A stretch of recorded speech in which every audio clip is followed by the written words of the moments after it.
firman Tuhan untuk kita.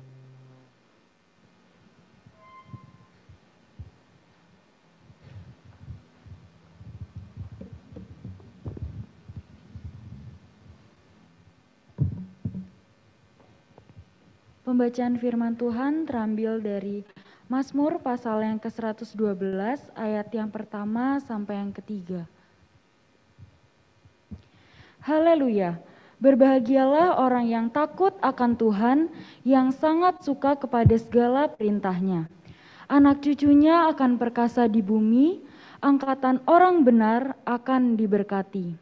Harta dan kekayaan ada dalam rumahnya, kebajikan tetap untuk selamanya. Demikian pembacaan firman Tuhan. Amin. Saudara silakan duduk kembali. Waktu selanjutnya kita akan mendengarkan firman Tuhan yang akan disampaikan oleh hamba-Nya.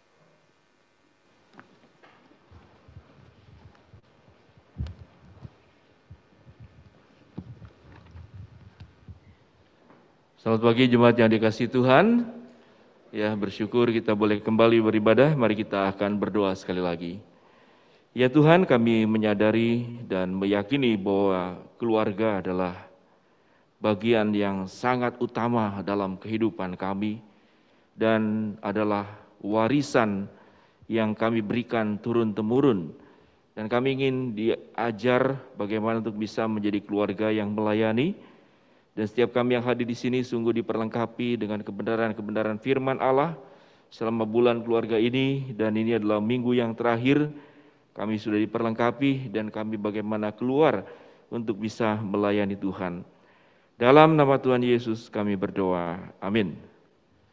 Satu ayat yang melengkapi dari bacaan Mazmur 112 ayat 1 sampai 3 itu dalam Yohanes 12 ayat 26 yang berbunyi demikian. Barang siapa melayani aku harus mengikuti aku, dan di mana aku berada di situ pun pelayanku berada. Barang siapa yang melayani aku, ia akan dihormati Bapa. Berbahagia mereka yang membaca, merenungkan dan menjalankan firman Tuhan dalam keseharian. Saudara-saudara, saya ingin tanya di sini, adakah yang Anda datang ke dalam dunia tanpa seorang ibu? Ada? Mungkin siapa tahu di sini ada yang lahirnya dari pohon, atau lahirnya dari batu, atau dari angin lagi lewat terus lahir ke kalian. Saudara, itu adalah bukti bahwa kita bersumber dari yang namanya keluarga. Kemudian, lahir dari ibu betul, tapi bisakah ibu melahirkan tanpa adanya seorang ayah? Bisa tidak? Halo? Wah, Anda tidak alkitabiah. Ada yang bisa, siapa? Nah, Tuhan Yesus ya. Hanya Yesus yang lahir tanpa ayah. Dan kita semua lahir dengan ayah dan ibu. Namun banyak anak-anak yang lahir tahu ibunya, tidak tahu ayahnya. Tahu ibunya, tidak tahu. Yang nakal siapa? Kalau ada anak yang tahu ibunya, nggak tahu ayahnya, yang nakal siapa? Halo? Halo? Belum tentu. Jangan-jangan ibunya. Karena anak yang terlahir itu ayahnya betul, tapi dari ayah tetangga. Wah ya. Jadi bisa aja. Jadi keluarga ini adalah sebetulnya komunitas yang paling rumit. Dan pelayanan yang paling sulit sebetulnya, saudara, bukan di gereja. Pelayanan yang paling sulit bukan di masyarakat. Pelayanan yang paling sulit bukan di dunia. Tapi pelayanan yang paling sulit adalah di mana? Di rumah. Kalau keluarga melayani gereja, rumahnya belum selesai, bahaya. Gereja jadi tempat pelarian. Banyak yang rumah tangga, kenapa kamu gak pulang? Pusing, di rumah istrinya cerewet. Waduh, sampai saya punya itu burung cucak rowo, beli itu mahal. Setelah sampai rumah dia langsung gak berbunyi. Emangnya kenapa? Kalah. Kalah bunyinya dengan istri. Jadi pelayanan yang tersulit di dalam dunia ini adalah bukan di gereja. Banyak yang karena masalah di keluarga, gereja di tempat pelarian. Banyak karena masalah di keluarga, saudara-saudara, gereja menjadi tempat untuk penghiburan.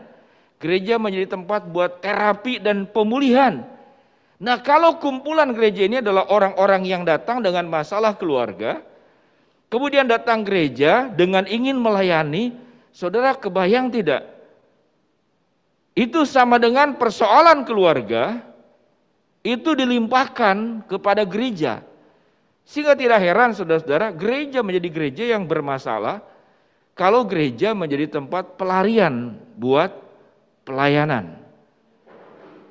Ya, di rumah dia tidak ada majelis galak banget. Pokoknya dalam rapat dia paling galak. Satu kali setelah berkunjung ke rumahnya, saya baru tahu masalahnya. Saya baru tahu penyebabnya. Dulu saya kesal sama dia, sekarang saya mengerti. Ada yang tahu kenapa penyebabnya? Halo? Karena istrinya lebih galak. Jadi kalau di rumah suaminya diem, kayak ayam kesiram air. Tapi kalau rapat dia galak, rupanya dia pelampiasan. Jadi kalau gereja saudara tempat menjadi tempat pelarian, tempat pelampiasan, tidak dimulai daripada sebuah pemulihan dari keluarga, saudara-saudara, gereja menjadi kumpulan orang-orang bermasalah. Seorang suami yang tidak dihormati oleh istrinya karena salah istrinya atau kalah suaminya, maka dia akan melayani di gereja menjadi orang-orang gila hormat. Jadi saudara-saudara, kalau ada orang gila hormat di gereja, persoalannya di keluarga. Anak-anak remaja susah sekali diajar untuk saat teduh. Susah sekali diajar untuk taat firman. Susah diajar kalau ibadah itu khusyuk. Kenapa begitu? Persoalannya ada di rumah. Karena orang tuanya pun tidak mengajarkan hal itu. Sehingga memang kalau dikatakan gereja yang tersulit yang harus dilayani adalah di dalam rumah. Nah, kalau rumah ini sudah menjadi tempat pelayanan yang baik, tempat pemulihan yang baik, semuanya berfungsi dengan baik, maka apa yang dikatakan firman Tuhan terjadi. Apa yang firman Tuhan katakan? Haleluya, berbahagialah orang yang takut akan Tuhan, yang sangat suka kepada perintahnya. Dimulai dari mana orang takut akan Tuhan? Dimulai dari mana orang itu taat kepada segala perintahnya? Bukan dimulai dari gereja, tapi dimulai dari rumah. Seorang suami yang takut akan Allah akan menghasilkan anak-anak yang takut akan Allah. Seorang suami yang takut akan istri, maka akan menghasilkan anak-anak juga yang takut akan istri kalau anak laki-laki. Dan kalau dia anak perempuan, dia menjadi istri yang menakutkan buat suami. Dia kalau peran-perannya tidak berfungsi dengan baik, itu dalam keluarga. Saya punya anak 3 yang besar, kemudian dan saya baru punya cucu 1, ya, cucunya baru 8 bulan. Anak-anak tuh tahu, kalau mama tidak setuju, masih punya opsi, dia cari papa. Karena papa bisa setuju, bisa tidak. Tapi kalau anak udah tahu dari papa tidak atau iya, maka anak-anak tahu tidak perlu cari mama. Karena keputusan papa final. Ini benar atau tidak? Halo? Benar tidak? Secara struktur kepemimpinan benar. Tetapi yang banyak melarang itu mamanya. Bukan saya. Tapi tahu anak-anak, mamanya melarang itu udah diskusi dengan papanya. Karena udah diskusi. Jadi semua itu pasti didiskusikan istri saya dengan saya. Nah, anak-anak punya ketaatan dalam otoritas. Nah, kalau dalam gereja itu sudah ada orang-orang yang tidak taat kepada otoritas, suka memberontak, suka melawan, suka membuat keributan, suka menimbul kelompok-kelompok konflik, ya ada favoritisme, itu terjadinya karena di rumah. Karena orang tua, ayah dan ibu, kalau punya masalah, anak-anak itu dijadikan apa? Supporternya, jadi pendukungnya, pendemonya. Dia kalau punya masalah dengan istri, papanya cerita, anaknya diajak main, ya, digosipin mamahnya. Mamanya punya masalah dengan suaminya, papanya, anak-anaknya dibawa, digosipin papanya. Coba anak-anaknya bingung nggak? Halo? Anak-anak bilang, papa, mama gimana kalau kita gantian? Loh gantian gimana nak? Kita aja jadi orang tua deh, mama papa jadi anak kita. Ada yang saudara-saudara sampai kata-kata itu keluar. Jadi memang betapa rumit sebuah keluarga kalau kemudian tidak selesai dalam keluarga, kemudian terjun dalam pelayanan. Masalahnya menjadi banyak. Sehingga memang kalau dikatakan bagaimana keluarga itu melayani, ya keluarga yang melayani. Pikiran kita saudara-saudara jangan kemudian berpikir bahwa melayani gereja, tidak. Keluarga yang melayani itu adalah keluarga yang melayani ke dalam, itu yang paling pertama. Kalau di dalam rumah itu selesai saudara, kebaktian-kebaktian pemulihan, luka batin, kepahitan, konseling berkali-kali nggak pulih-pulih, tidak terjadi. Karena pemulihan terjadi di rumah, saudara-saudara, pendewasaan terjadi di rumah, pertumbuhan iman pun terjadi di rumah. Jadi pendeta yang terhebat di dalam rumah tangga adalah seorang ayah. Bukan gembalamu, bukan pendetamu. Tapi seorang ayah yang menjadi imam buat anak-anaknya. Tapi sekarang Pak Pendeta, banyak sekarang laki-laki terbalik. Dulu wanita menggantungkan hidup kepada calon suami. Sekarang banyak laki-laki menggantungkan hidup kepada calon istri. Karena banyak calon istri yang sekarang pekerjaannya, income-nya jauh lebih baik. Betul nggak laki-laki yang bergantungan hidupnya kepada istri? Coba dijawab. Ya, jadi keluarga yang kemudian sistemnya itu sudah jungkir balik dan tidak pada posisi yang semestinya, itu menjadi sumber masalah kemanapun pergi. Dan firman Tuhan mengajarkan apa? Haleluya, berbahagialah orang yang takut akan Tuhan, yang sangat suka kepada perintahnya. Apa makna di sini? Sangat suka kepada perintahnya. Kalau orang tua kemudian mengatakan kata mama, kata papa, kata nenek, kata kakek, ini udah penyesatan. Anak-anak harus dibawa apa? Apa kata Tuhan untukmu? Apa yang Tuhan inginkan engkau tumbuh sebagai seorang anak? Maka perintah Tuhan yang diajarkan tentu tidak harus bawa Alkitab ya, terlalu dramatis gitu kan, pagi-pagi baca Alkitab yang enggak begitu juga. Tapi Tuhan menitipkan kepada papa untuk menyampaikan sesuatu kepada kamu. Tuhan, papa sudah berbicara kepada Tuhan dengan sesuai firman Tuhan, lalu menyampaikan ke kamu. Dan sebelum ayat ini sampai kepadamu, nak, papa ini bergumul. Anaknya bingung. Ya kenapa, Pak? Karena ayat ini harus papa lakukan dulu sebelum sampai ke kamu. Jadi sebelum papa, mama memerintahkan sesuatu kepada kamu, itu Tuhan bicara kepada kami orang tua, itu harus menjadi firman bagian hidupmu, sebelum itu engkau sampaikan kepada anak. Jadi menjadi orang tua itu bukan perkara yang sangat mudah. Bahkan saudara, berumah tangga itu bukan hak. Ingat baik-baik. Berumah tangga bukan hak. Tapi berumah tangga itu pertanggungjawaban. Kalau kita ingin berumah tangga, lalu tidak siap untuk bertanggung jawab di hadapan Tuhan atas rumah tangga, maka prinsipnya kita tidak boleh berumah tangga. Jadi rumah tangga itu saudara bukan hak. Tetapi secara hukum rumah tangga memang setiap orang yang udah 18 tahun ke atas berhak menikah. Tetapi di hadapan Tuhan, kalau hidup itu pertanggungjawaban, saudara, berumah tangga itu bukan hak. Berumah tangga itu pertanggungjawaban. Saudara, ada gereja-gereja tertentu yang tidak akan menikahkan jemaatnya sekalipun jemaatnya mau. Di satu pihak saudara-saudara terlalu keras, mengapa melanggar hak pribadi. Tapi di pihak lain, kalau itu adalah menjadi sesuatu yang dipertimbangkan dengan matang, maka itu untuk menyelamatkan dirinya sendiri. Menyelamatkan dirinya sendiri. Saya saudara ada jemaat, dua-duanya tunanetra. Dia tunanetra karena waktu mudanya narkoba. Sehingga tunanetranya sudah ini. Calon istrinya saudara tunanetra 60%. Lalu saudara-saudara dua-duanya jatuh cinta. Karena yang bisa menerima tunanetra yang tunanetra juga.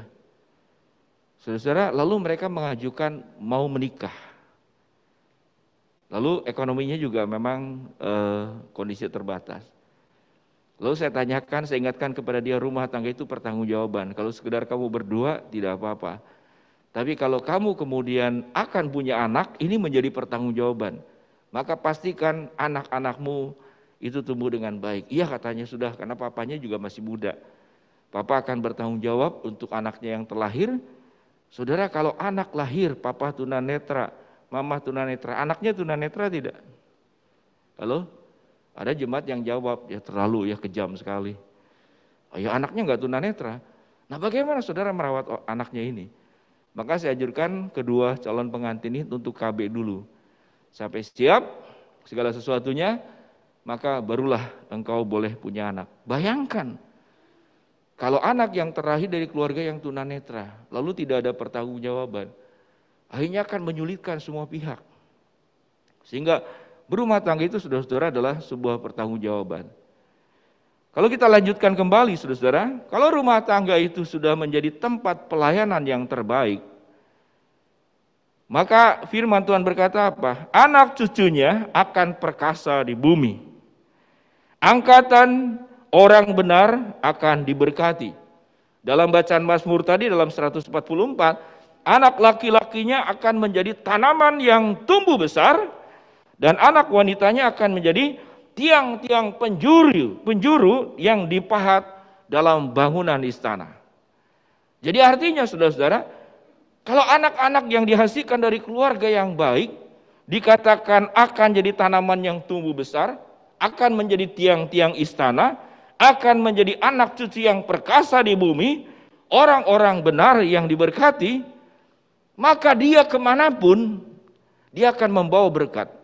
Ke gereja akan membawa berkat, di masyarakat akan membawa berkat, dimanapun dia berada, dia menjadi orang-orang yang perkasa di bumi.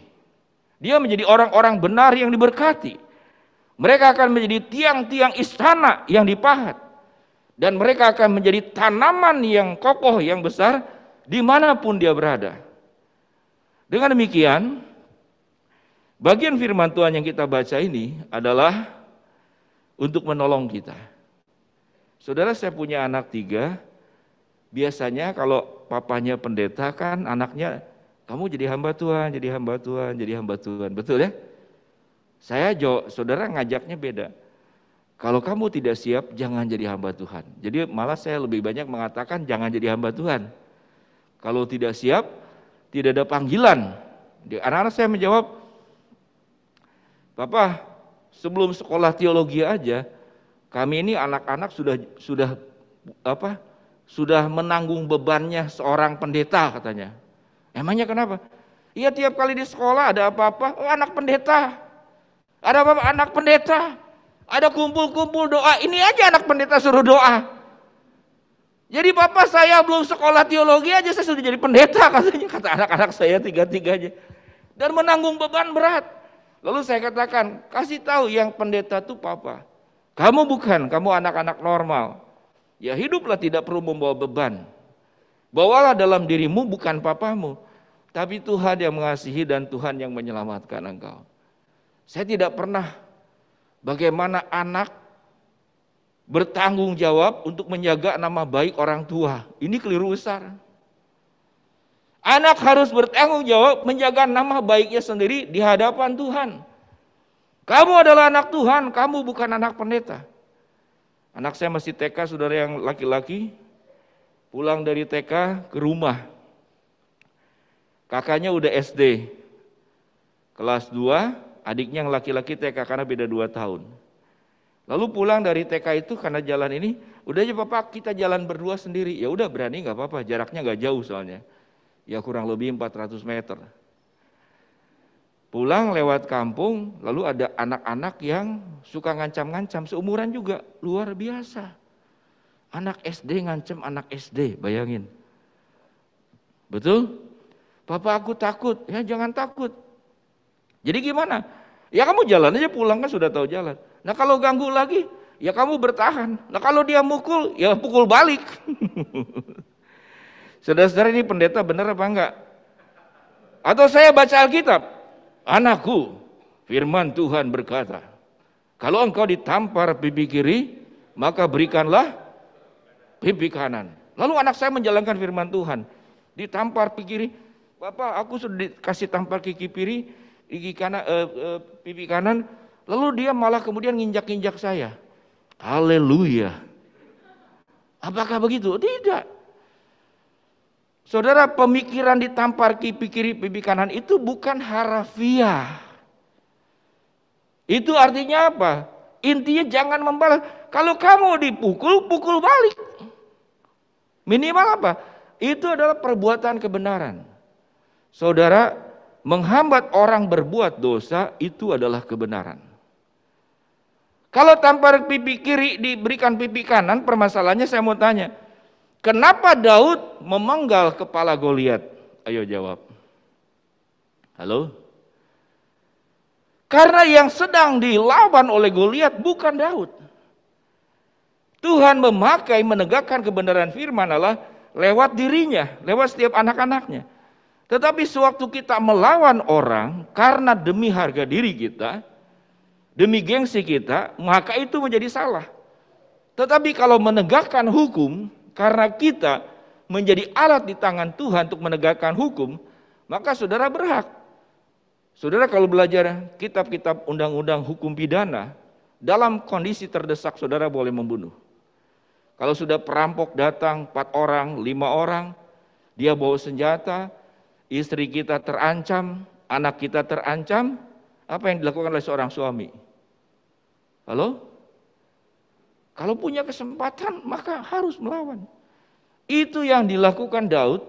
Mengapa kemudian melawan Goliat? Dan mengapa kemudian memenggal kepalanya? Karena yang dilawan oleh Goliat bukanlah Daud, tapi Tuhan. Dan Tuhan memakai, katakanlah, Daud untuk melawan mereka. Saudara, menerapkan kebenaran firman Allah di dalam rumah itu tidak mudah.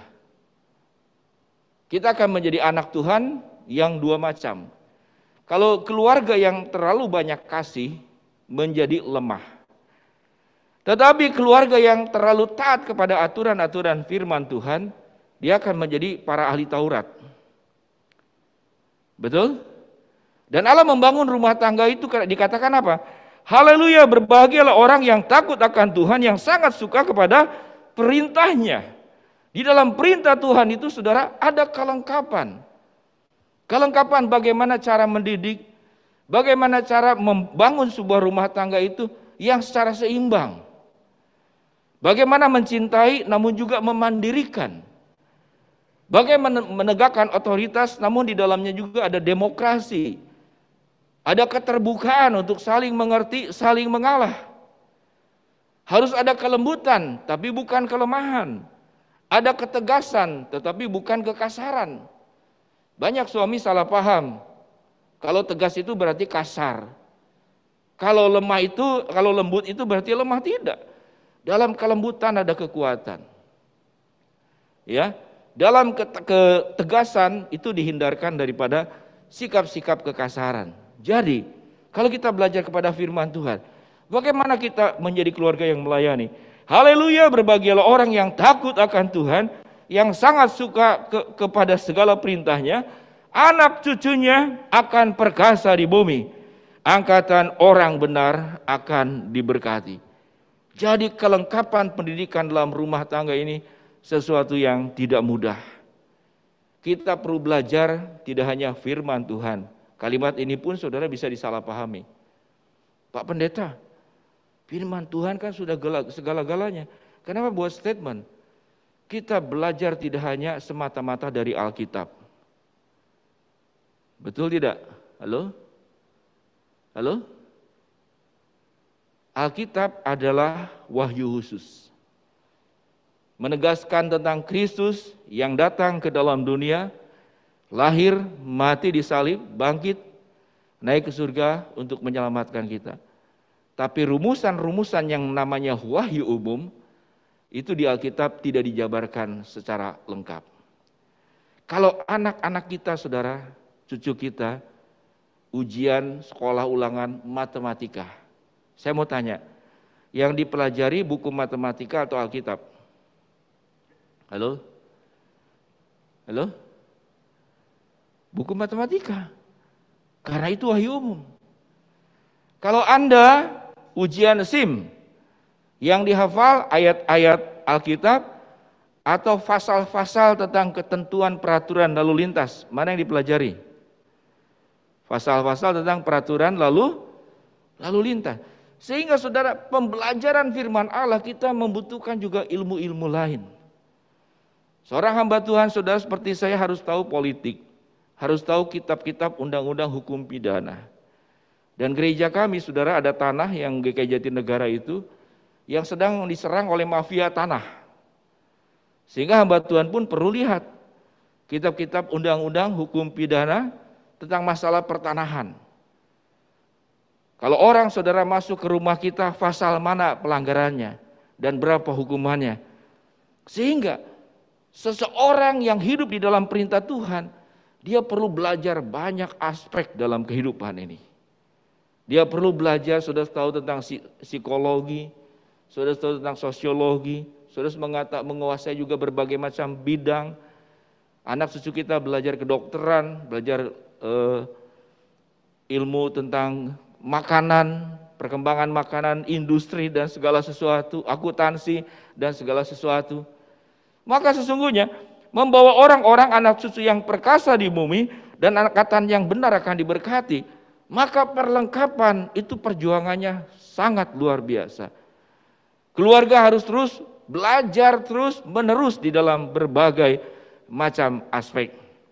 Salah satunya adalah yaitu masalah kesehatan. Gereja dan keluarga, kalau gereja biasanya mengajarkan tentang sehat rohani, sehat rohani, sehat rohani. Betul? Tetapi banyak jemaat yang sakit-sakitan, diabetes, segala macam, kanker dan segala macam. Mengajarkan tentang kesehatan jasmani adalah bagian daripada pendidikan iman. Setuju? Setuju ya? Pendidikan iman. Bagaimana tetap menjaga badan sehat? Karena dengan badan sehat, saudara, kita bisa kemudian melayani dengan lebih efektif. Dengan badan sehat, kita tidak menjadi tanggungan beban. Ada satu jemaah, saudara-saudara, karena stres pandemik, lalu selama 2 tahun kemudian meningkat berat badan, diabetes sampai diamputasi kaki. Kemudian dia mengalami gangguan kepribadian karena dia tidak menikah. Akhirnya dia menyibukkan seluruh anggota keluarga. Saudara, melayani juga adalah saudara menjadi orang-orang yang punya kebebasan, kemerdekaan dalam finansial, dalam ketergantungan orang lain, dalam kemudian bermasyarakat, dan menumbuhkan anak-anak kita yang dikatakan dalam firman Tuhan, menjadi anak cucu yang perkasa di bumi. Bukan perkasa di gereja, perkasa di bumi. Jadi orang-orang percaya ini bisa masuk ke berbagai macam lini dalam kehidupan di dalam dunia ini, menjadi orang-orang yang diperhitungkan, menjadi orang-orang yang diberkati oleh Allah, dan menjadi orang-orang, menjadi pintu gerbang setiap orang belajar apapun dari anak-anak Tuhan. Karena dia belajar tidak hanya berbicara tentang hanya firman Tuhan saja, tapi dia belajar tentang wahyu umum, firman yang menyeluruh yang Allah ciptakan alam semesta ini, dan di dalamnya ada berbagai macam bidang keilmuan yang perlu dikuasai. Bagaimana saudara kita menjadi keluarga yang melayani? Tidak semata-mata di gereja, kalau ini bicara keluar. Waktu Anda menjadi seorang dokter, namun menjadi seorang dokter yang baik, maka Anda sedang melayani Tuhan. Waktu Anda menjadi seorang pebisnis, melayani yang beli partaian dan beli eceran dengan sikap hormat yang sama, maka kita sedang melayani Tuhan. Saya melihat banyak TikTok tentang saudara-saudara kita yang tidak seiman, lalu percaya kepada Tuhan, bukan karena dibacakan Alkitab, namun karena ada kesaksian hidup dari orang-orang percaya, sahabatnya dan segala macam. Dia diterima, dia rasa aman, dia dikasihi, dia didampingi, dia dimentor, dia hadir tatkala orang lain tidak hadir dalam kehidupannya. maka pelayanan daripada keluarga bagaimana untuk melayani adalah ladangnya adalah dunia ini. Seluruh dunia ini. Sudah saya sedikit berikan kesaksian waktu peristiwa Mei, kerusuhan Mei di Jakarta, besoknya di Palembang. Ini Pak Paulus ini ketemunya di Palembang. Nah, saudara-saudara, kebetulan kami punya gereja sedang bangun. Gedung fasilitasnya sudah bangun, gerejanya belum kebangun, baru dibangun begitu kan. Lalu kerusuhan, itu menakutkan sekali. Saudara, itu namanya daerah Dempo. Dempo itu adalah kumpulan orang Chinese. Saudara masuk ke daerah sana karena tahu itu orang Chinese semua di sana. Saudara, saya lihat di sana mobil dibakar. Lihat ke sebelah sana karena saya dari lantai 4. Mobil dibakar, saya tahu itu dekat sebuah gereja di sana. Lalu saudara-saudara, di gereja cuma ada saya dan 2 anak muda dan 2 TU. Jadi 5 orang kami. Kami sudah ke lantai 5. Di depan sudah dikunci. Saudara, masa datang, mulai berteriak-teriak, waduh ini bagaimana, walaupun saya pendeta tetap aja takut juga kan ya. Tapi bagaimana menjaga anak muda ini. Saudara-saudara, akhirnya di gedung gereja yang sudah bangun ini, gedung fasilitasnya, di sini ada rumah tetangga. Jadi jaraknya ya kurang lebih beginilah. Tapi ini saudara loncat bawah gitu ya. Jadi saya sudah siapkan kayu untuk loncat ke tetangga. Loncat ke tetangga sama-sama Chinese. Betul? Saudara, waktu saya coba untuk loncat, langsung ditutup pintunya.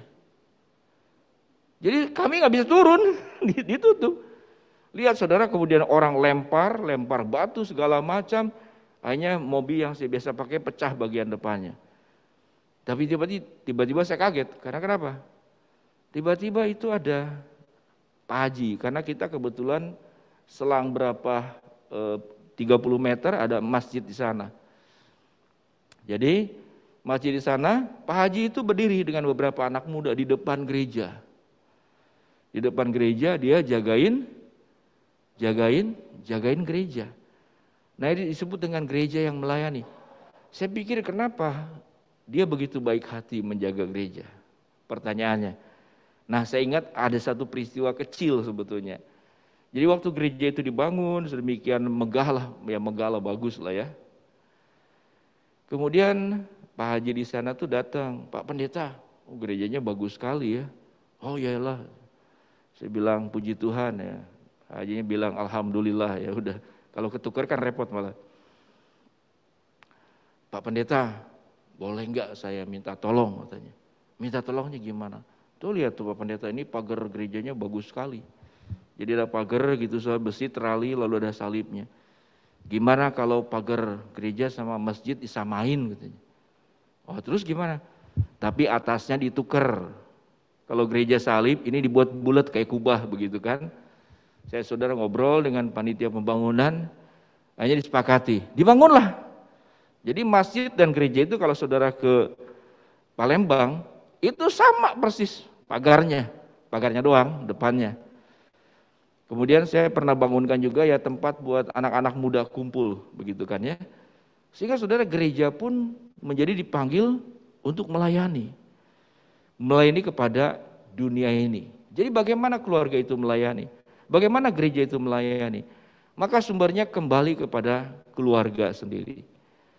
Berperanlah sebagai istri dengan baik, berperanlah sebagai suami dengan baik, berperanlah sebagai menantu yang baik, berperanlah sebagai mertua yang baik, berperan juga sebagai anak yang baik. Apa yang dihasilkan dari keluarga dikatakan, anak cucunya akan perkasa di bumi, dan angkatan orang benar akan diberkati. Kalau keluarga sudah selesai dengan urusan apa yang ada di dalam rumahnya, maka keluarga, dia pergi kemanapun, dia akan jadi berkat. Sewaktu melayani di gereja, bukan lagi pelarian, karena dia sudah selesai dengan urusan keluarganya. Tapi keluarga saya mungkin tidak ideal, ya ini tidak apa-apa, tapi dirimu saja minimal. Cuman jangan gereja dijadikan pelarian, jangan gereja dijadikan tempat pemulihan, sekalipun boleh-boleh saja. Tapi kalau Anda masih terluka, Anda masih banyak kepahitan, lalu sambil terluka dan sambil pahit dan sambil melayani, biasanya jadi seringkali bermasalah. Apakah harus sempurna dulu? Tidak. Tapi minimal disadari, sambil melayani, sambil berproses untuk pulih, sambil melayani, sambil menyadari bahwa saya punya banyak kekurangan, yang butuh terus Tuhan itu menolong saya bertumbuh setahap demi setahap. Dengan demikian dalam Yohanes 12:26, barang siapa melayani aku harus mengikuti aku, dan di mana aku berada, di situ pun pelayanku berada. Barang siapa melayani aku, ia akan dihormati Bapa. Kalau saudara sudah melayani di gereja, maka ingat baik-baik. Yang dibawa bukan dirimu. Yang dibawa bukan karuniamu. Yang dibawa bukan talentamu. Yang dibawa bukan keluargamu. Yang dibawa bukan statusmu. Tapi apa yang dibawa? Engkau membawa Yesus. Itu yang firman Tuhan katakan. Di mana aku berada, maka di situ pun engkau berada. Itu prinsip pelayanan. Maka saudara-saudara, rumah tangga akan diberkati dan gereja kita juga akan diberkati oleh Tuhan. Mari kita berdoa. Terima kasih Bapak buat pencerahan firman Allah yang menolong kami. Bagaimana kami menjadi keluarga yang melayani, maka kami perlu memperbaiki semua sistem dalam rumah tangga kami dengan sebaik-baiknya. Tatkala rumah tangga kami menjadi sehat, menjadi benar, menjadi pada tempatnya, maka kemanapun kami pergi, kami akan menjadi tiang yang dibangun di atas istana. Kami bisa menjadi tumbuhan yang kokoh dan kuat. Kami akan menjadi orang-orang yang perkasa di bumi, dan kami akan menjadi angkatan orang benar yang diberkati. Dalam nama Tuhan Yesus kami berdoa. Amin.